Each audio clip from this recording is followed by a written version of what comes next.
હમણાં જ માનનીય મુખ્યમંત્રી શ્રી ભૂપેન્દ્રભાઈ પટેલ સાહેબ, ડેપ્યુટી સીએમ હર્ષભાઈ અને વાહન વ્યવહાર મંત્રી શ્રી દ્વારા 182 ધારાસભ્યોને બસો આપવાનો જે નિર્ણય થયો એ સંદર્ભે આ બસો મળી છે અને એમાં આપણને 2 બસ મળી છે ને નડિયાદ અંજારનો રૂટ છે.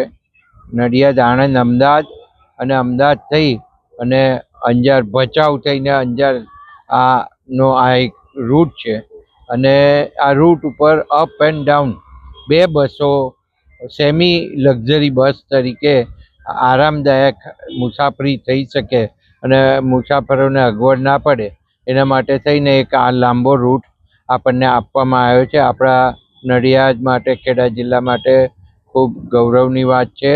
હું માનનીય મુખ્યમંત્રી શ્રી અને નાયબ મુખ્યમંત્રી શ્રીનો ખૂબ ખૂબ આભાર માનું છું. જી સર, તમારું નામ, પરિચય અને આજે 2 બસોનું લોકાર્પણ કરવામાં આવ્યું, કઈ બસો હતી, શું કહેશો?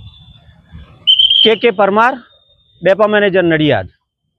આજ રોજ નડિયાદ વિધાનસભાના ધારાસભ્ય શ્રી માનનીય ધારાસભ્ય શ્રી પંકજભાઈ દેસાઈ દ્વારા નડિયાદ ડેપોના 2 પ્રસ્થાપિત રૂટ, જેમાં સાદી બસો ચાલતી હતી, જે રૂટ હતા નડિયાદથી આણંદ અને આણંદથી અંજાર, આ લોંગ રૂટ પર આજે સેમી લક્ઝરી બસ એટલે કે ગુર્જર નગરી બસનું લોકાર્પણ કરી અને લીલી ઝંડી આપવામાં આવી છે, જેના પગલે હવેથી મુસાફર જનતા ખૂબ જ આરામદાયક રીતે આ લોંગ રૂટ પર એટલે કે છેક અંજાર સુધી મુસાફરી કરી શકશે. આ બસોની સુવિધાને લઈને શું કહેશો?